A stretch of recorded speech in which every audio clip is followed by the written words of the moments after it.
de outro caso que chamou muita atenção. Aqui no mês de março nós colocamos a situação envolvendo o rapaz que ficou conhecido como o maníaco da seringa. Ele, com o uso, de uma agulha, atacou essa mulher aí, essa professora. Ela estava fechando o portão da escola lá no residencial Taquari, quando ele se aproximou dela e fez esse ataque. Atingiu a região do abdômen dela com uma agulha que tinha comprado em uma farmácia lá local. E dessa seringa saiu um líquido branco, gerou muito temor em relação de que substância poderia ter lá dentro. E isso aí gerou uma investigação, mas ele não foi preso, porque na época o Igor Alves de Souza foi identificado pela polícia, foi à delegacia, e aí o delegado entendeu que nessa situação, mesmo com todo o clamor popular, o que ficou caracterizado foi uma lesão corporal leve e não caberia prisão em relação a isso. Agora esse jovem aí, conhecido como maníaco da seringa, depois de atacar essa professora com uma agulha, foi preso ontem em flagrante pela polícia militar, portando um celular roubado e uma moto com restrição de furto. E me coloca aí o vídeo, por favor, porque ontem mesmo, uma câmera de segurança flagrou, olha, ele aí, de camisa vermelha, uma camisa de um clube de futebol. Ele fica ali rodeando uma bicicleta que não é dele, aproveitando ali a distração do dono que não trancou, não usou nenhum tipo de recurso, e aí ele fica ali disfarçando, olha aí, pegou a bicicleta alheia, vai sair andando como se fosse dele. Tudo isso, de acordo com a polícia, foi embora com a bicicleta. Então, tudo isso aí foi levantado pela polícia ontem, que conseguiu pegar e conduzir para a central de flagrantes esse rapaz que, vale ressaltar, ele já tem uma condenação por roubo e os advogados dizem e apresentaram documentos atestando que ele sofre de um nível de transtornos mentais. Vamos falar com a Nájila Fernandes, que tem ainda mais detalhes para nos contar acerca disso. Nájila. Oi, Tiago. Bom dia novamente a você e a todos que estão acompanhando o Notícia da Manhã. Estamos falando de Igor Souza Alves de Oliveira, de 23 anos, que você já fez aí o resumo, o relato do que aconteceu exatamente no dia 20 de março. Em que ocorreu essa situação de ataque a uma professora lá no residencial Taquari, na zona leste de Teresina, com uma seringa. E o Igor foi o principal suspeito. Ele respondia a esse inquérito em liberdade, mas nesta terça-feira ele foi pego pela polícia, como você já relatou, com um celular e uma motocicleta roubada, com restrição.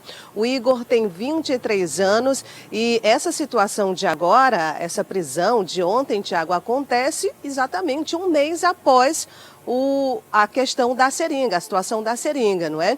Como você bem destacou, a defesa dele apontou que esse laudo, apresentou esse laudo em que consta que o Igor, ele tem transtornos mentais. Um ponto aí que ajudou, inclusive, para que ele respondesse esse inquérito em liberdade.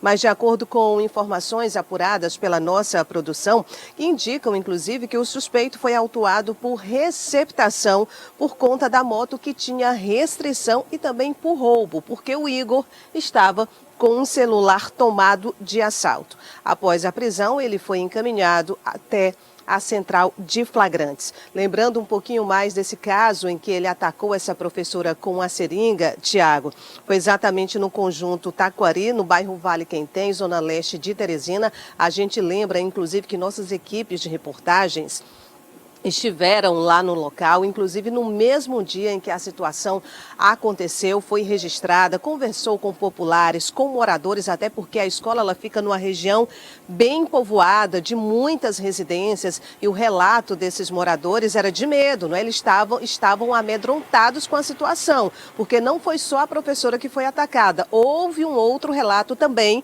de uma pessoa que passava ali próximo à escola e conseguiu se defender, mas ele também teria tentado tentado atacar uma outra mulher. Então eu lembro muito bem que os moradores naquela época ali ficaram bastante assustados. Inclusive eles mesmos, iniciativa própria, fizeram ali buscas na região durante alguns dias, mas foi preciso de fato a polícia entrar em ação para poder localizar, identificar e localizar o principal suspeito, identificado como Igor de Oliveira.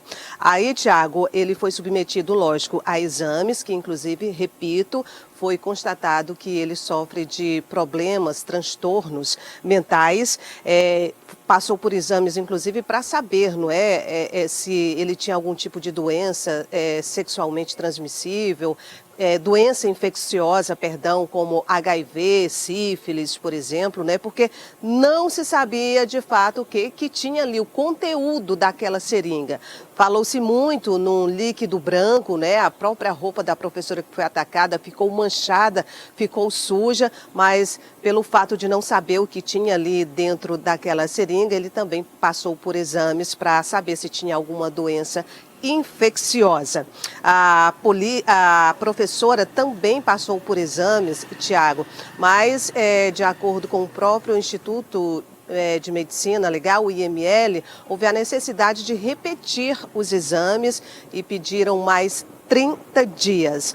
A gente lembra ainda que o delegado entendeu, na época, que o crime caracterizado foi lesão corporal, como você já destacou agora há pouco, lesão corporal leve e que não cabia a prisão do Igor de Oliveira. Mas o caso segue sob investigação. O caso continua sendo investigado e tem agora essa questão, não é, Tiago? Dele ter sido pego em flagrante, preso por policiais do Rony nesta terça-feira com produtos roubados, um aparelho celular e também uma motocicleta com restrição. Tiago. Tá certo, Nájila, muito obrigado. A gente vai aguardar agora os próximos passos. Foi autuado na central de flagrantes, qual é o caminho depois da autuação? Audiência de custódia, hoje pela manhã. E aí lá vai constar que ele já tem uma condenação, cumpriu uma parte da pena, foi colocado em regime aberto. Depois que saiu, aprontou novamente, atacando as pessoas no meio da rua e agora furtando e portando objeto com restrição de roubo e furto. Aguardar qual vai ser o resultado e se esse histórico vai contar para que seja decretado o que? A segregação, que ele fique preso, porque aparentemente é alguém que não demonstra condições de estar vivendo aqui no meio das pessoas, mesmo portando o transtorno que ele tem. A gente vai continuar acompanhando amanhã, trazer o desdobramento também da audiência de custódia.